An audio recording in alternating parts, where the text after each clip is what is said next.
Good morning. It's half year, no? Half bit of the year. So, ano na, July.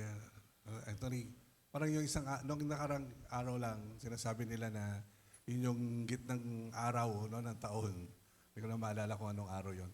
Pero, nasa kalagitnaan tayo ng taon ngayon. No? At kamusta na ba yung bawat isa? Tanungin mo yung katabi mo, kamusta ka na ba kapatid?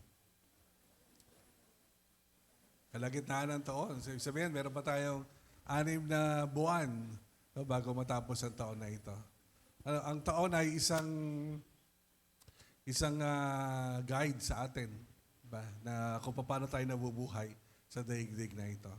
So, bawat taon ay binibilang natin, siyempre, nasa kalendaryo natin, at nagiging guide natin no, kung paano tayo nabubuhay.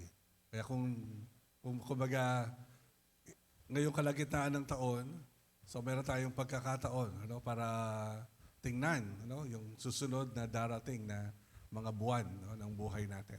So, 6 na buwan pa yon. So, kamusta na yung 6 na buwan na nagdaan?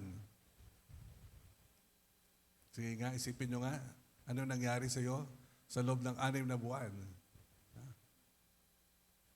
6 na buwan na nagdaan, parang antulin lamang, no? Nang dumadaan yung mga araw ng buhay natin. So may nangyari ba sa inyo? Half year? Tanong mo nga yung katabi mo, may nangyari ba sa iyo sa loob ng kalahating taon? Ano nangyari sa pamilya ninyo no? Sa loob ng kalahating taon? So para palaki natin ng konti. So, yung ating iniisip tungkol sa sarili natin, it's good, maganda yon, no? Pero dapat kasama rin natin yung pamilya natin. Anong nangyayari sa pamilya natin sa loob ng kalahating taon? At ano ang mangyayari pa? No? Ano ang mangyayari pa? So parang ano to, break time, no? Half time ng basketball. Diba? Pag half time ng basketball, tatawagin ng coach yung kanyang mga players.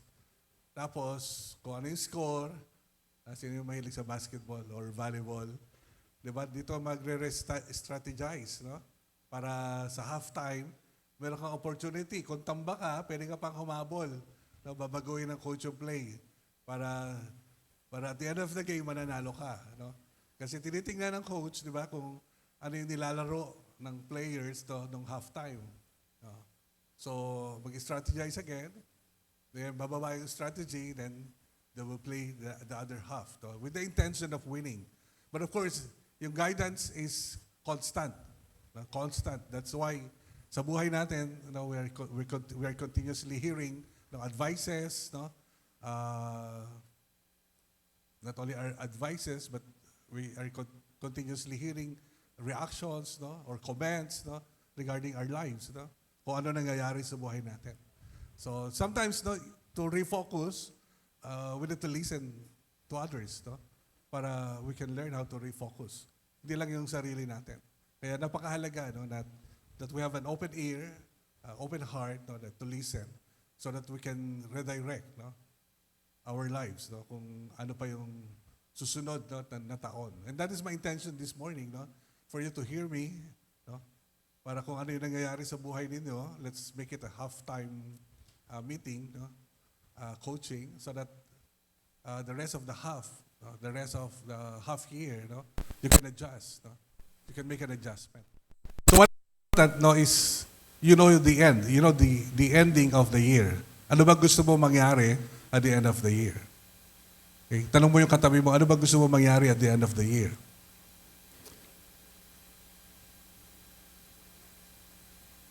Kalahating taon na, wala pa tayo na set na gusto natin mangyari. So, para tayo nagda-dart, no? Parang, yung iba nagda-dart, di ba, may dartboard, titira, hanapin yung bullseye. Yung iba naman, titira, kung saan tumusok, bibilugan, no? Para siguradong bullseye. Minsan, ganun yung kaisipan natin. No? Kung ano yung nangyayari, no? Bahala na, no? Kung ano yung mangyari, tapos pag may maganda nangyari, di ba yun yung gusto kong mangyari? Yun yung bullseye. Kumbaga, tumira ka muna, saka mo binulugan, saka mo nilagyan ng bullseye. No, ang buhay natin hindi ganon. Kailangan may plano ka muna kung saan ka pupunta, anong gusto mong mangyari. No? Para at the end of the year, alam mo kung ano nangyari sa buhay mo. Hindi yung at the end of the year, parang umasa ka lang kung paano ka nag-exist, for the whole year. So, sayang. That way, pwede rin yun, but that way we cannot maximize our resources, the little resources that we have. We cannot maximize our time. No? We cannot maximize our strength, di ba? If we don't know where we are going. So if we will just wait for things to happen, then hindi mo alam how to refocus. Hindi mo alam kung paano i-focus yung sarili mo. Kasi you are just waiting for things to happen. So that is the difference of having a plan and not having a plan in life. No? If you have a plan in your life, then the little resources that you can have, you can focus it and come up with a greater leverage. Parang mas malaki yung accomplishment mo kasi nakafocus yung buhay mo. Kaysa doon sa nag-aantay ka kung ano yung pwedeng mangyari. At ang problema ngayon, pag wala kang plano, pagpaplanuhan ka. Pag wala kang gusto mangyari sa pamilya mo, maraming gusto sumira ng pamilya. Maraming gusto makialam sa pamilya natin. Maraming kontrabida na kukuhanin yung ating oras, yung ating kakayahan, yung ating kayamanan para sa kanilang kapakinabangan. So kung hindi mo alam kung paano i-handle yung buhay mo, yung pamilya mo, then at the end of the year, probably your January is the same with your December. It might be the same. So year after year, your life will be the same. Sino gusto dito na iba naman yung buhay niya? May iba naman yung buhay niya. Parang wala. Gusto mo naman na, set a direction. I'm not saying na 100% na magbabago. Probably 50%, 20% is good, of an increase of where we are right now. But you need to set the direction and you need to count the cost of moving in that direction. Now in the Bible, ito yung sinasabi ng Lord in Luke chapter 14, verse 28. Luke 14, verse 28. Now, let's read this. For which of you desiring to build a tower does not first sit down and count the cost, whether he has enough to complete it? Sino daw yung magpapatayo ng isang gusali? Katulad nga, nagpaplano tayo para sa Sipokot. Hindi pwedeng basta na lang magpatayo. Kailangan muna, let's count the cost. May plano, magkano, kaya ba natin? So, ganun din sa Lord Sabi niya, sino ba sa inyo na magpapatayo ng gusali, that he will not first sit down and estimate the cost to see if he has enough money to complete it. Of course, in this context, a lot of people were following our Lord, pero superficial. Kasi popular ang Lord. So maraming tao gusto lang sumabay. Gusto lang, alam mo na, trending. Sasabay lang. Kasi si Jesus ang popular. Kaya sabi ng Lord, hinarap sila. Kung gusto nyo talaga sumunod sa akin, and then you need to count the cost.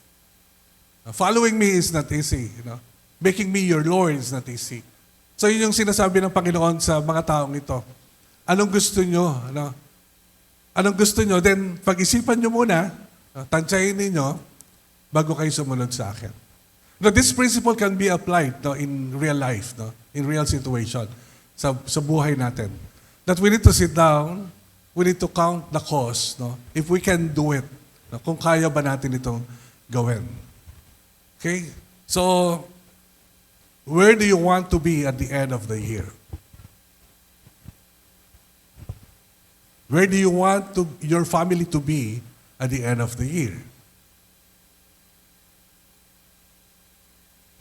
Or pwede natin sabihin, at the end of the year, wala na kami dapat utang sa pamilya.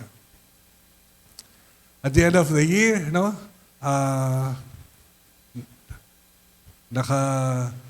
nagamit ang aming buhay, pamilya, sa mas malawak pa na paglilingkod sa Panginoon. At the end of the year, this will be the income of our family. So dapat may mga variables, may mga indicators, of of what you want to happen in your life. You must learn to establish smart goals, in your life. Smart goals. Hindi nyo ito malimit marinig sa pulpito. Kasi usually we're talking of spiritual things, in the pulpit. Pero for me, leading you, or coaching you, involves all the aspect of your life. So kung wala kang goal, wala kang gustong gawin sa buhay mo, and then at the end of the year, so hindi kami naging matagumpay, bilang mga leader. So that's how we look at it, how we see it, as we lead, as we coach you in life. Pero you'll be the one, to set the smart goals. Your family will be the one, to set the smart goals. Baka may mga pamilya, di ba, na it's high time to have your own own house, your own vehicle. Those material things, is part of the smart goals. Measurable. Kung ano yung gusto natin na mangyari sa buhay natin. Nakuha niyo ako? Half time. Okay? So gusto mo rin sa pamilya mo, makita ang buong pamilya mo na sumasamba sa Panginoon. At the end of the year, naisama mo na sila lahat. Ang tatay mo, ang nanay mo, ang mga kapatid mo, o ang mga anak mo. So your goal is at the end of the year, lahat sila, sama-sama na kayo, na sumasamba sa Panginoon. Then set that goal. Make it your smart goal. So probably sa simula, hindi lahat ng miyembro ng pamilya mo. Pero sino sa kanila yung ready na, di ba, to receive Christ and to follow the Lord. So who among the members of the family that you can bring to our Lord? So set that goal, di ba? Ang dami nating pwedeng gawin, na layunin, hanggang sa katapusan ng taon. So, nasa sa atin na yon. Probably yung iba sa inyo naghahangad ng mas higher education, Pero in 6 months, ano pa yung kaya mong gawin? Or probably to finish, To finish what you have already started. So, at least that's part of your plan, that's part of your goal at the end of the year. Okay? Naset nyo na ba yung goal nyo? One of my goals this year is to really establish the prayer tower in Camarines Norte. Kasi that prayer tower will serve for me as a release, a go signal for me to go to another province. Hanggat hindi ko na-establish yung prayer tower ng Camarines Norte, my commitment is hindi muna ako magdadagdag ng provinces na pinupuntahan. This is a landmark for me this year. But once it is established, then I can go to Masbate, I can go to Mindoro, probably. So those are my target next year. But I am focused now, establishing the prayer tower in Camarines Norte, Camarines Sur. So this is part of my ministry, sa Kingdom of God. So that's how I set goals also. Hindi lang kami ni Mami Siya na punta ng probinsya para magturo. May objective kami, meron kaming goal. There's something that we want to establish. So by next month, ano ba ngayon? July, this month, there will be a team visiting Camarines Norte, for the prayer tower there, to be constructed. So, kumbaga ready na. Nakahanap na kami ng lupa, nakahanap na kami ng lugar, at may mga tao na na-equip para manalangin doon sa lugar na yon. So, pupuntahan na lang, ang kulang na lang yung physical na place for the prayer tower. So this month, there's a team of engineers who will visit that area for the prayer tower, for the construction of the prayer tower to be started. So, that's a personal goal for me. Maraming invitation sa akin to go to Masbate to go to Mindoro, pero tinaturn down ko muna. Kasi my goal this year is to start the prayer tower na. Establish the prayer tower na. Make it operational. So that I can go to other province. See, there is setting a goal in our lives. No? So what is your goal this year? What is your goal this year?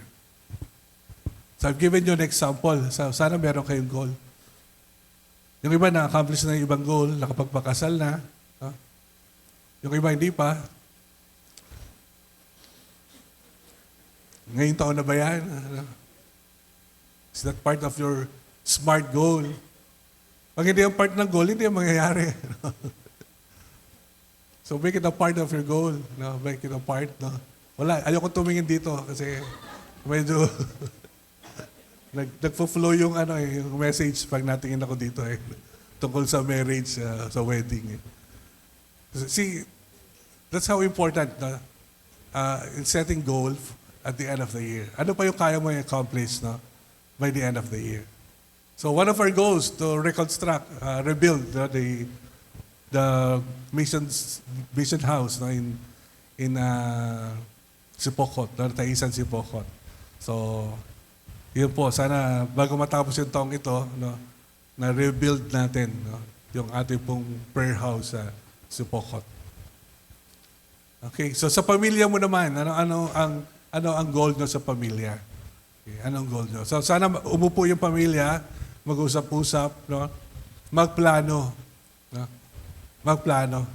Ano bang gusto natin ma-accomplish pa at the end of the year?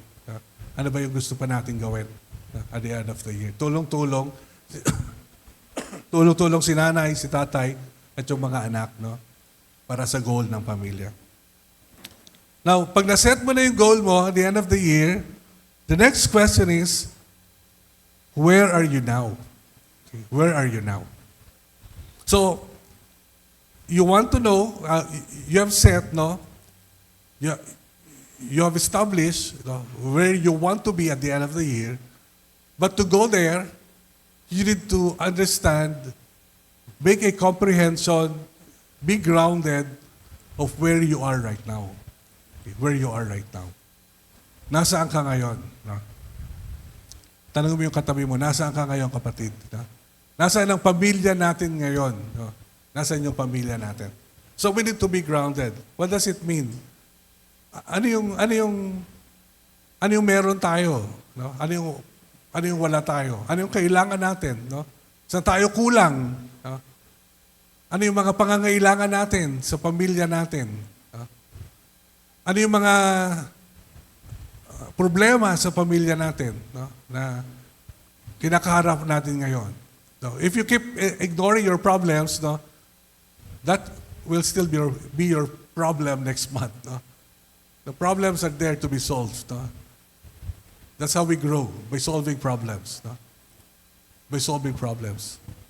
So, you need to know where you are. You need to know your problems. You need to know your real situation. What are you capable of? What are your resources? What are your strengths? Not only your weaknesses. Make a SWOT analysis of where you are. Ano yung SWOT? Naalala niyo ba yan? Strengths, weaknesses, opportunities, and threats. Okay. Make it in your family. So hindi lang yung pinag-aaralan sa school o sa seminar. Hindi a-apply yan. What is the use of knowing that if you will not apply that in real life? So in real life, make a SWOT analysis of your family. Ano ba yung kalakasan natin ngayon? Ano ba yung mga pagpapala na tinanggap natin mula sa Panginoon? Ano yung kabutihan ng Diyos na naranasan natin? Those are your strengths. And sometimes you need to share those strengths. Or most of the time, you need to share those strengths to others. And make a plan. Kanino mo ibabahagi yun? Kanino pupunta? Ganong kalaki? Di ba? Ganong karami yung pambibigay mo? Make a plan for your resources. Kasi, again, pag wala kang plano sa resources mo, ang daming sale. Ang daming promo.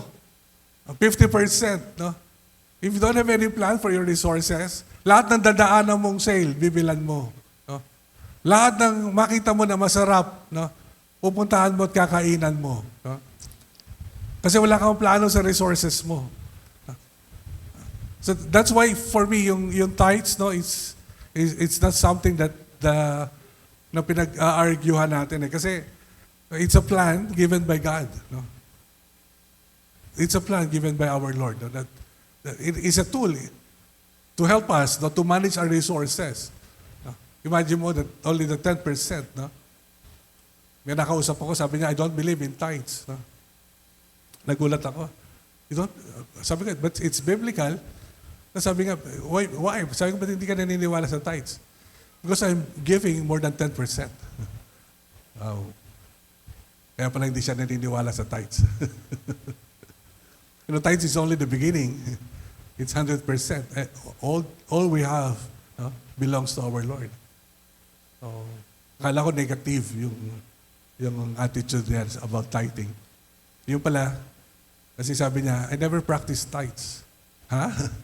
You never practice tithes? You don't believe in tithes? No, I don't believe in tithes. I never practice tithes. It's like, how come? Because I'm giving beyond 10. I'm giving beyond 10%. Grabe, ano? May mga ganun pala. No? May mga ganun pala Kristiyano. No? Na talagang namumuhay. No? Na ang tingin nila, ang lahat ng meron sila, which is the truth, no, ay sa Panginoon. No? So that's how they manage their resources. No? So, what are your weaknesses in the family? No? Anong aspeto, no, ng kahinaan sa pamilya? No? At kalimitan, ang pinag-aawayan daw po sa pamilya, pera.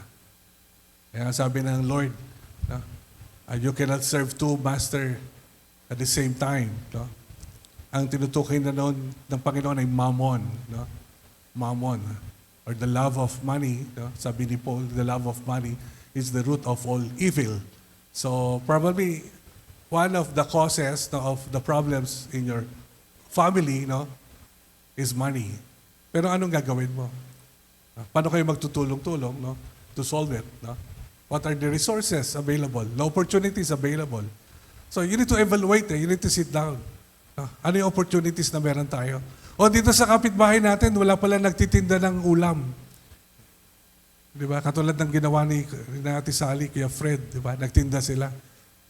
So, of course, they started with their strengths. No?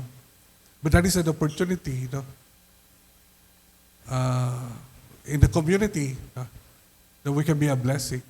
Naalala ko noon, nagtitinda kami ng ice candy. Ako mismo gumagawa ng ice candy. Kami ni Kapitan. Dati, pag maramihan si Kapitan ang tagagawa ng ice candy, dadalhin sa school, sa FEB. No? Tapos yung kikitain doon sa ice candy, pambaon na namin noon. Tapos pag summer, ako naman nagumagawa sa bahay. Ako nagtitinda ng ice candy. No? Kasi para sa akin naman, ano, yung income na yon. No? So, baka ano kailangan ng inyong pamilya? Anong plano, no, para matugunan yung pangangailangan? So kailangan, meron kayong plano. No? Meron tayong plano. Tanungin mo yung katabi mo, may plano na ba tayo?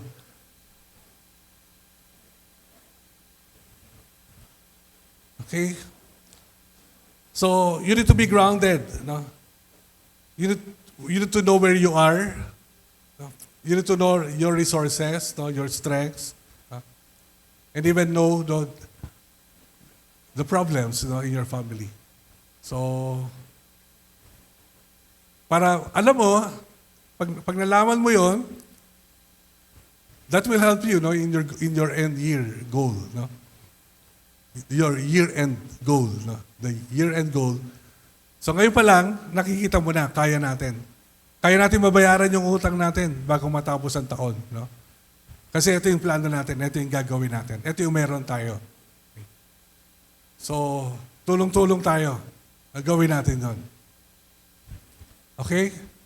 Ano, pag wala kayong plano, saan pupunta yung pera na meron kayo? Hindi mo mapapansin, malaki pala yung pumapasok. Ang problema lang, mas malaki yung lumalabas. No? A simple plan is a simple budgeting. No? Saan pupunta yung pera? No? Paano mo ibabudget yung pumapasok? Paano ka magbabawas ng expenses? No? Para hindi ka mangutang. Pag wala kang plano na ganyan, mangungutang ka, lalo na kung gusto nyo kumain ng handoks, no? Fried chicken, no? Lalo na kung gusto nyo mag-ice cream. No? Pag wala kang plano, you will just spend your money. At ang problema nun, mas malaki yung lumalabas kaysa sa pumapasok. Pag malaki na yung lumalabas kaysa pumapasok, mangungutang ka na kasi kulang. Samantalang ang solusyon lang, bawasan yung lumalabas. Diba? As simple as that. Nakuha niyo ako? Meron ba kayong budgeting in your family? Simple budget? A simple budget in your family? Tinuturo natin yun sa spiritual formation. A simple budget, no? Simple budgeting, no? Tanong mo nga yung katabi mo, may budget ba kayo sa pamilya?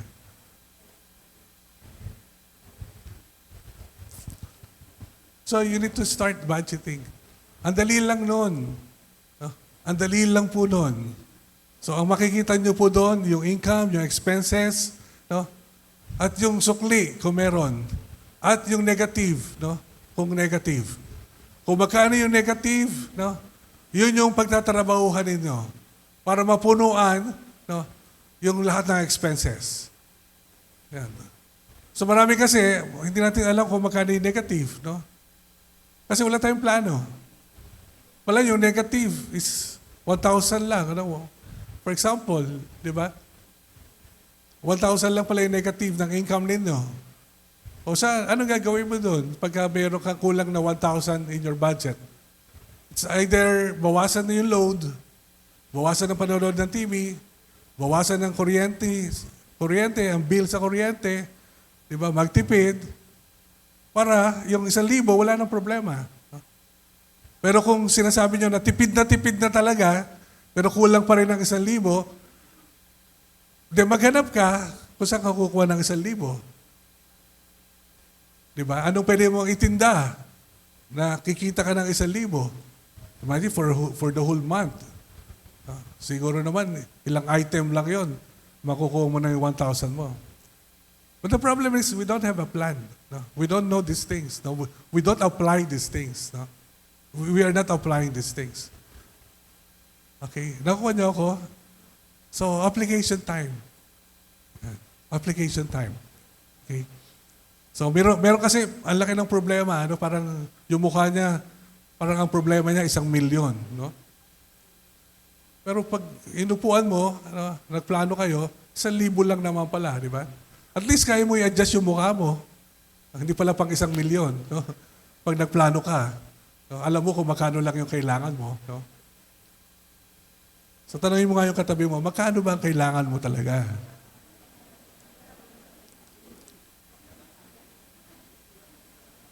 Huwag mo na kayong maghangad nung wala pa kayong kakayahan para doon. No? Darating tayo doon. No? Darating kayo doon.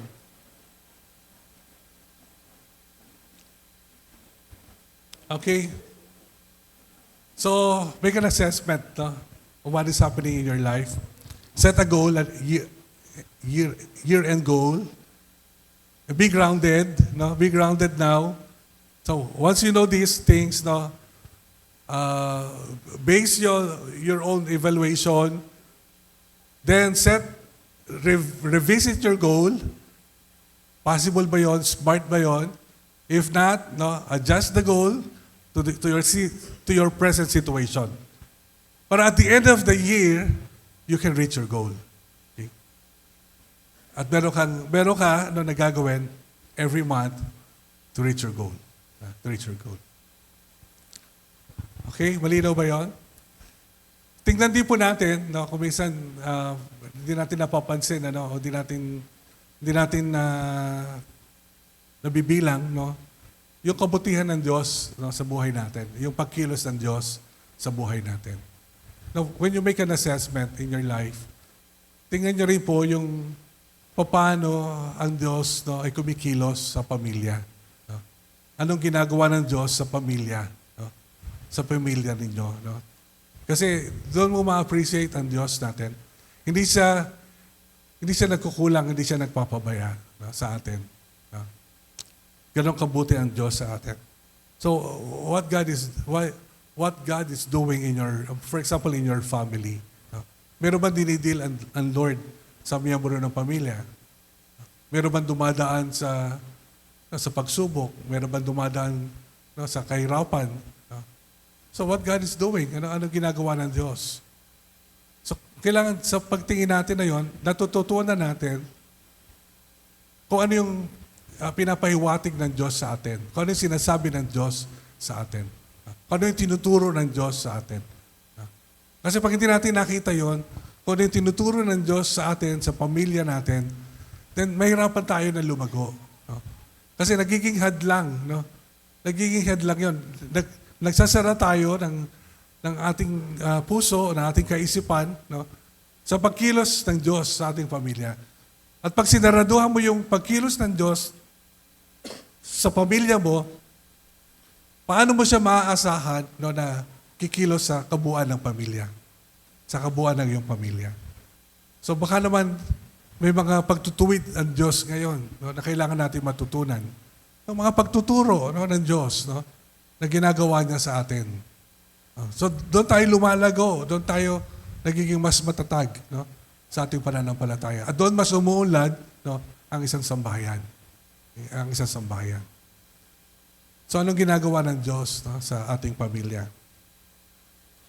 At tingnan nyo rin what are the hindrances of the enemy. Ano naman ang kilos ng kaaway in the family? The plan of the enemy is the same. It's always the same. To steal, kill, and destroy. That is always the plan of the enemy. So that is always the plan of the enemy for your life, for your family. To steal, kill, and destroy. Kaya kung may mga problema sa pamilya, anong kilos, anong espiritu ng kaaway ang kumikilos sa kabuuan ng pamilya? Probably we can apply the spiritual warfare, the binding and loosing of the enemy in our family. So we can apply these spiritual truths that we have been learning in our family. So what we have been learning should be applied in our lives. So it's not just a matter of knowing these things, but it's a matter of applying these things so we can experience the life that the Lord wants us to have. Thank you.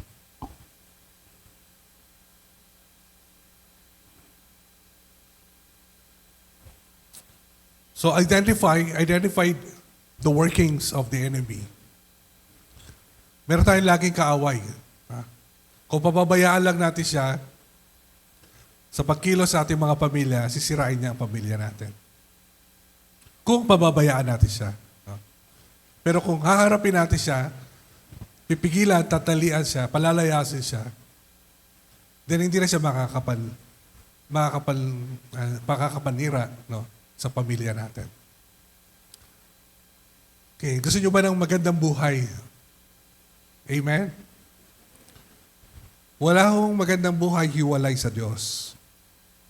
Ituwid na natin yun. Ayusin natin yun. Walang magandang buhay na hiwalay sa Diyos. Kung hindi mo aayusin ang buhay mo, ang pamilya mo, hindi ka magkakaroon ng magandang buhay ayon sa kalooban ng Diyos. Ang kikilos sa buhay mo, sa pamilya mo ay ang kaaway. Kung hindi mo aayusin, ang dapat mong ayusin. Ang dapat mong isuko. Kung naghahangad kayo talaga ng magandang buhay, nasa Diyos ang magandang buhay. Doon lang yung mangyayari. And lastly, what are the sacrifices that you need to take? What are the sacrifices? Now, setting a goal is easy. It's easy, no? You can sit down, you can make an assessment, and based on that assessment, provided that you're really grounded no, of your situation, then you can really set the right goal. That's easy. No? Pwede kayong humingi ng tulong sa iba. No? Kung hirap kayong gumawa no, ng goals no, sa buhay. Matutulungan kayo. So, malaking bagay po yon na merong tumutulong sa atin, may umuupo no, sa atin para evaluate yung buhay natin. Kung nasaan tayo, para sa gayon, matulungan tayo kung paano tayo lalago, no? Kung paano tayo uunlad sa buhay natin. Kung hindi nyo kaya gawin yon, seek help. No? Humingi kayo ng tulong. Kung sa tingin nyo, ang buhay nyo paikot-ikot lang, walang nangyayari, no? You need help. You need someone no, to help you so that you can be coached rightly no, kung ano yung pwedeng mangyari sa buhay mo.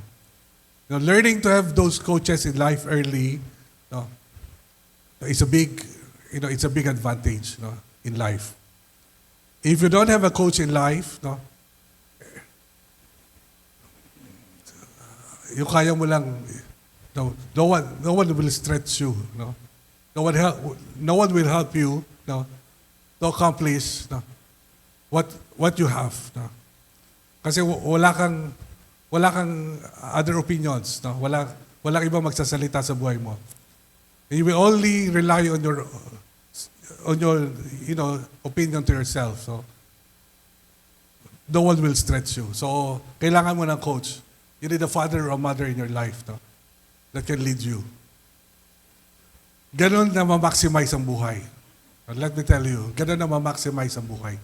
Kailangan mo na may tutulong sa'yo no, para mailabas yung mga kakayahan na meron ka. No. Maging accountable to somebody. No. Masarap matulog.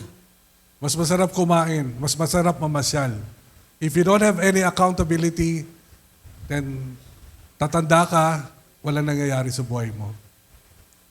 Okay. Pero kung meron, nagtuturo sa'yo, na kailangan mong gawin, na dapat mong gawin, no? Didisiplina sa'yo, gagabay sa'yo, no? Mamahalin ka, tutulungan ka, siyempre may pagmamahal yun eh. Sino ba naman ikaw, di ba, para i-coach? Kung wala pagmamahal yun, di bahala ka na sa buhay mo. Yeah. So, we need those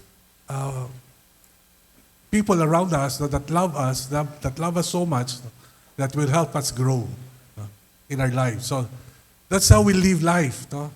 That's how we live life. So, marami nga dyan, di mo nababayaran eh. Di ba? Yung iba, kailangan pa magbayad para magkaroon ng mga experts, no? That can really give you inputs, no? That can really help you. Mahal ang bayad doon. No? Pero marami sa paligid natin, by just simply opening our hearts to them, they will love us and they will help us. Okay, so, that way, you can see the sacrifices. No? Ano yung mga dapat mo i-give up? No? Portion of your time, kailangan bawasan mo yung panonood mo ng social media, di ba?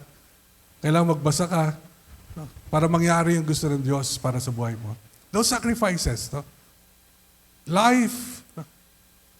Ang buhay po hindi lang basta nangyayari. Ang buhay pinaplano, no? Hinakbangan, no?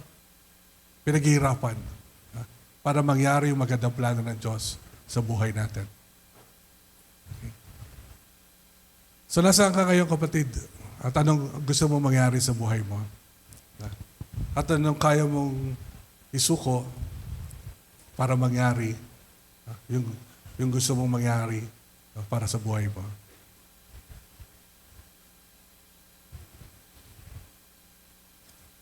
Ano pa kayo? Ha? Anong gusto mong mangyari?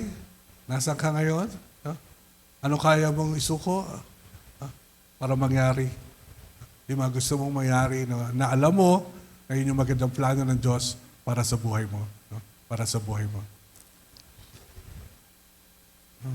So sana, pagdating ng December, Marami tayong celebrate. Dahil maraming ginawa ang Lord sa buhay natin. You want a celebration at the end of the year? Ha? Gusto nyo ba mag-celebrate at the end of the year? Of course, kahit naman wala, siyempre, love tayo ng Lord, no?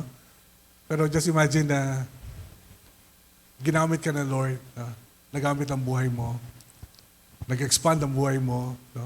Nambunga pa ang buhay mo. So, it's something to thank God for. Marami kang pwedeng ipagpasalamat sa Panginoon. So mga estudyante, alam nyo na ngayon ang inyong mga sakripisyo sa pag-aaral. Kailangan nyo tapusin ang inyong pag-aaral kung ikaw ay estudyante. Bawasan muna ang paglalaro. Bawasan muna. Kung estudyante ka muna. Sabi mo nga sa katabi mong estudyante ka muna. No?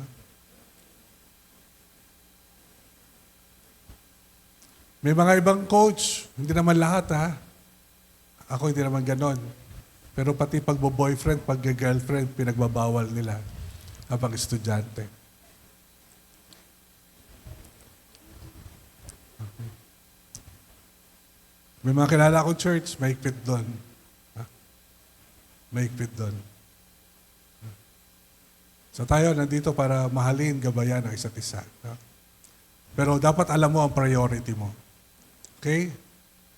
So alam nyo lang ang priority nyo mga estudyante? Mag-aral. That's your priority. Mag-aral. So pasensya na kayo. No? Kasi yan ang inyong panahon. Dumaan din kami lahat dyan. Mag-aral dahil kailangan mo matapos ang iyong pag-aaral. So, nasa ka ngayon kapatid, kung hindi kayo estudyante, no? Ano pang gusto mong gawin sa buhay mo bago matapos ang taong ito? Ano yung kaya mong gawin na pinagagawa sa iyo ng Panginoon at kaya mo bang isuko? No? Ano yung mga kaya mong isakripisyo para mangyari? Yung gusto ng Lord at the end of the year. Amen? Wow. So, ako, whenever there is a goal, na-enjoy ko yun kasi ibig sabihin, may accomplishment yun eh. Now, whenever there is a goal in giving, I participate. Most of the time, I participate. Bakit? Kasi there is an opportunity that you will have something that you have accomplished by participating. I'm not here to para i-rally kayo to give. No? But I want you to see those opportunities. No? Those are opportunities na pwede natin makita. Okay, so I'm just trying to be real to you, natural to you this morning. No? Pero saan ka pupunta kapatid? Bago matapos ang taon. Ano mangyayari sa buhay mo?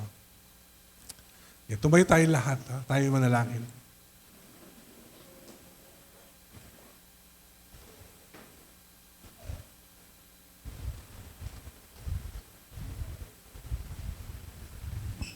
Baka meron po sa atin, hindi pa tayo nakapag-set ng goal natin bago matapos ang taon.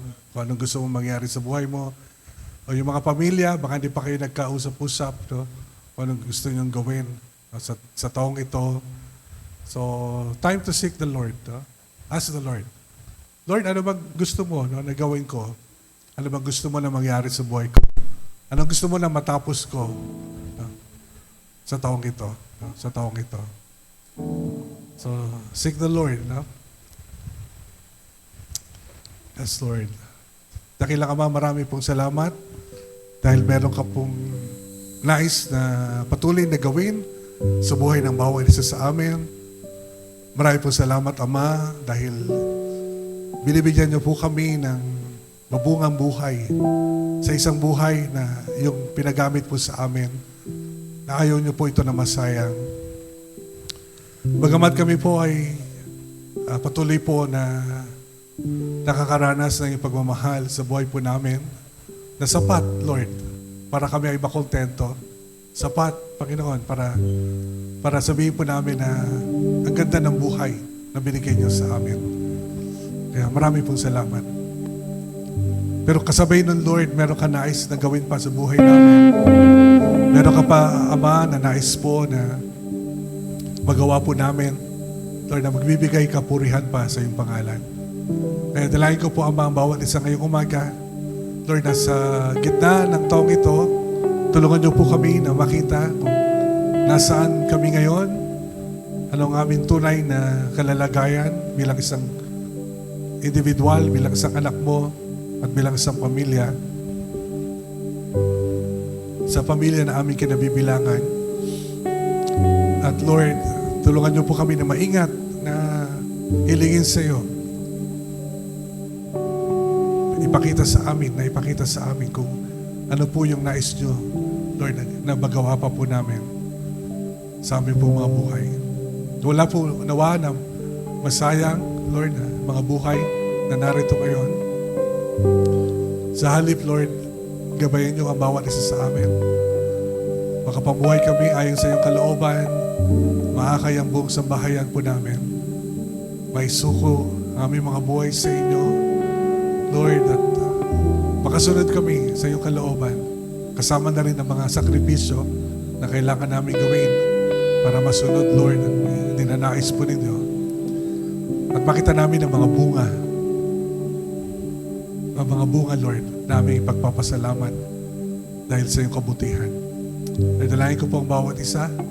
Gabayan niyo po kami sa pagsasabuhay ng mga katotohanan, Lord, na aming pinag-aaralan po. Salamat po, Ama. Nilalapit namin sa iyo ang mga estudyante na narito ngayon. Tulungan niyo po sa kanilang pag-aaral.